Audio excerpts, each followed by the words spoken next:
What are we doing today? Well, we're going to do a few little odd bits. Let's start off by picking some strawberries.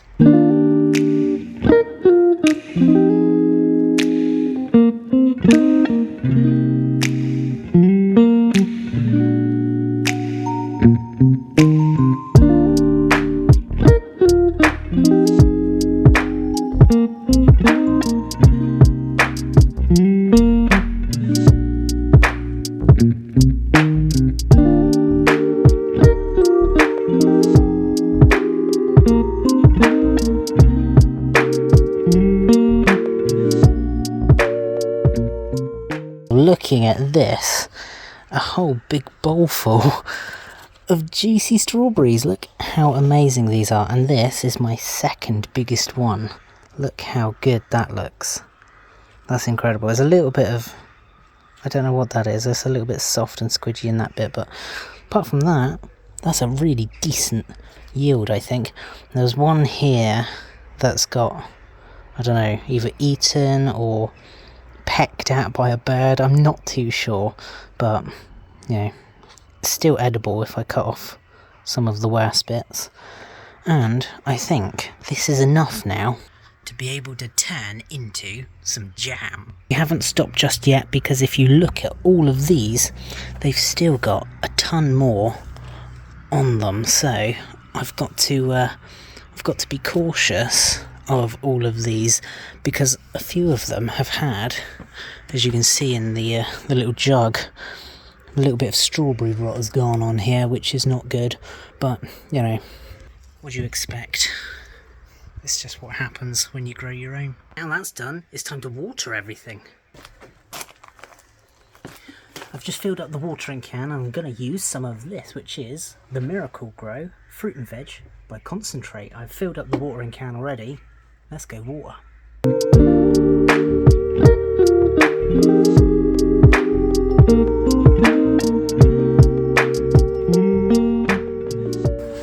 We've just taken the training wheels off of the pea, and look, they're now supporting themselves.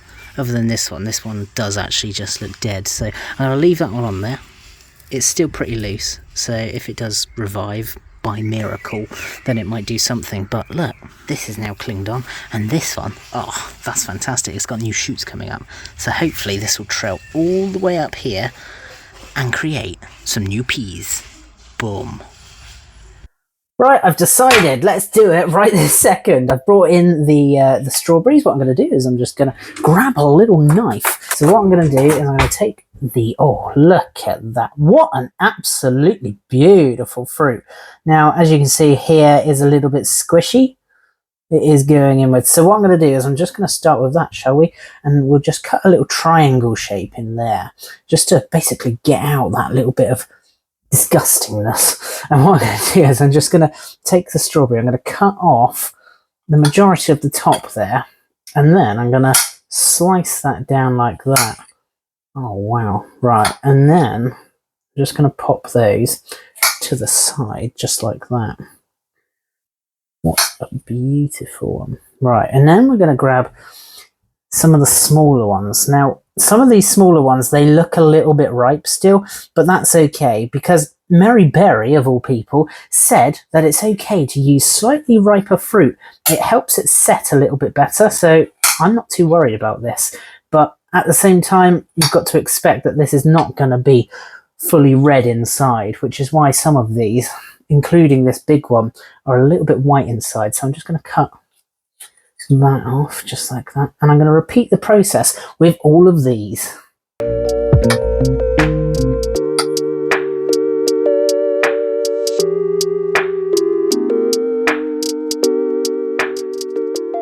Look at all of these delicious strawberries. So what I'm going to do now is I'm just going to transfer all of these into my bent pan. You can see it fell on the floor when washing it, so there's a big dent in there. But we'll gloss over that, and it still cooks absolutely fine. So what I'm going to do is I'm just going to transfer all of these now into the pan. So I'm just going to grab handfuls of strawberries and then just bung them in the pan just like that. Nice and simple.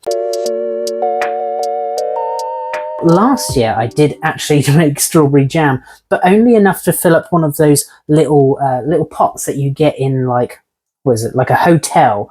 So when they give you one of those tiny little pots, that's what I filled up last time, because I only had a few strawberries at a time. I think I had probably like 6 or 7 plants, thinking that I was going to get quite a few strawberries, but it didn't actually end up being that many. So this year it's been crazy different because, well, things have really heated up. I mean, the yield has been ridiculously strong, so that's really good.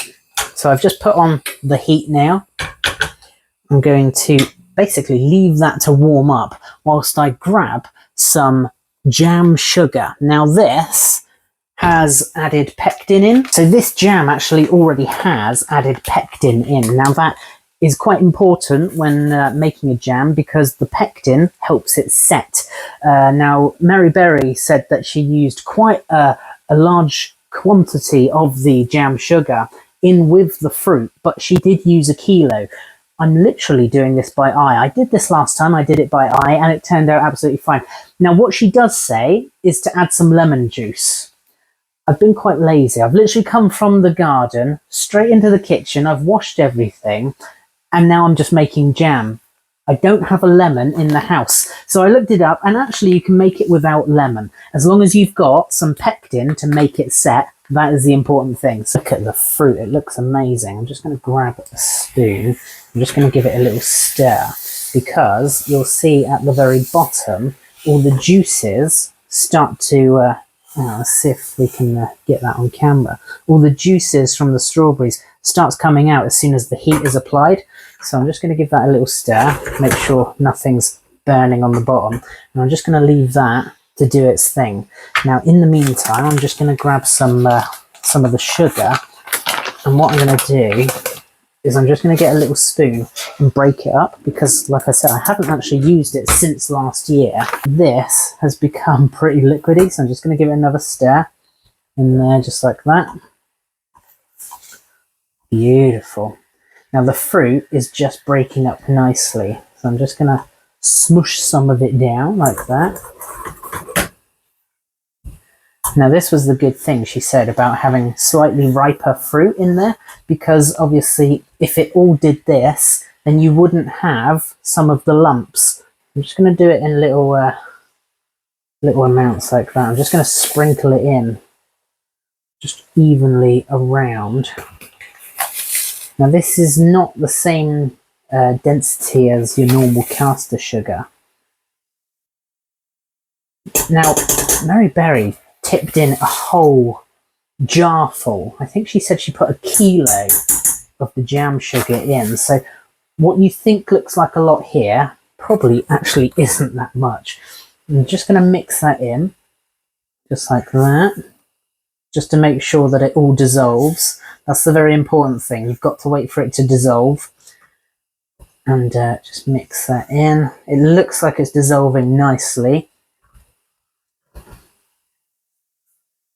You've got to constantly keep mixing it so it doesn't start burning on the edge.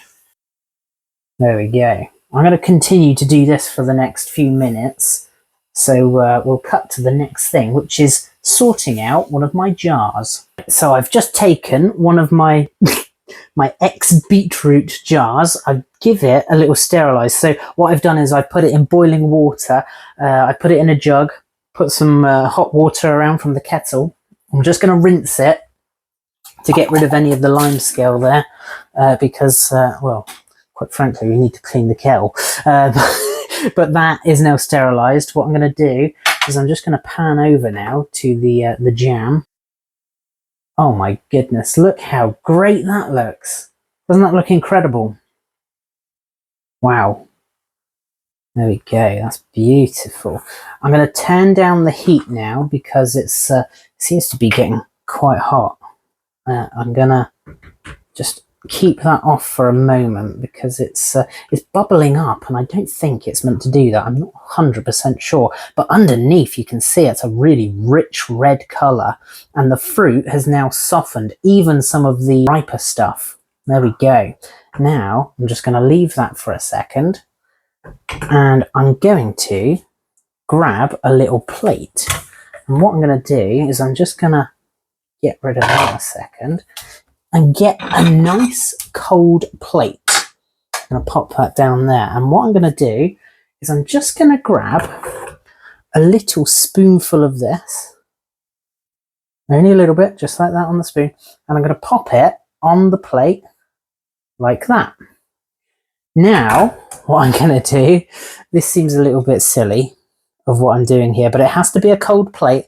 I'm going to pop this in the fridge for a couple of minutes and we're going to do the ripple test. While we wait for the fridge to cool it down, I need to tidy up. Yes, this is looking very promising. It's not moving off of the plate.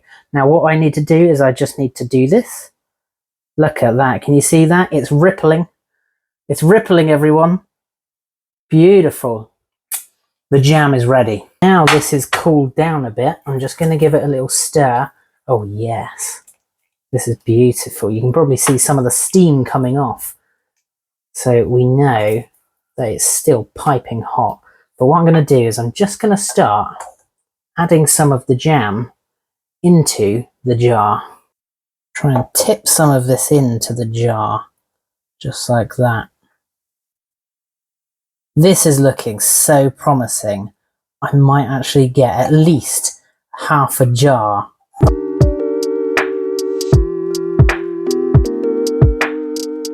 Just to scoop it in.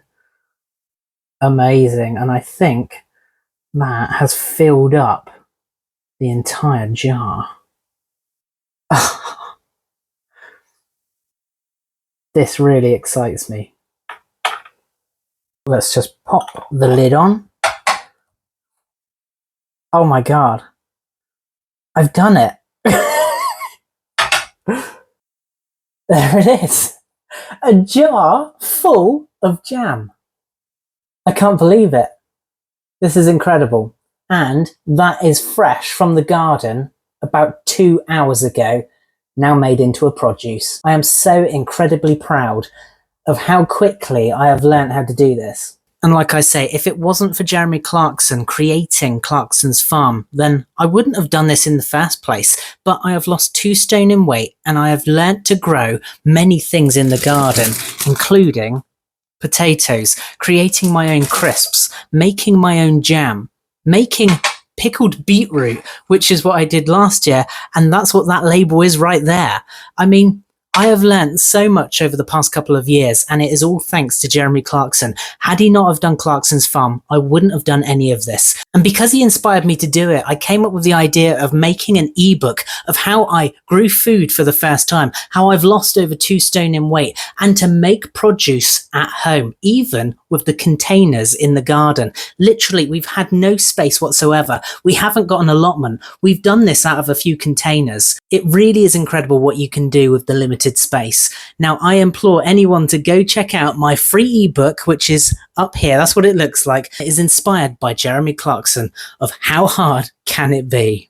You can download it for free. It is linked in the description. Go grab your copy of my ebook. And yeah, I hope you enjoy it because, well, this really has made my day. Actually, it's made my week because I didn't think that I'd be able to do it.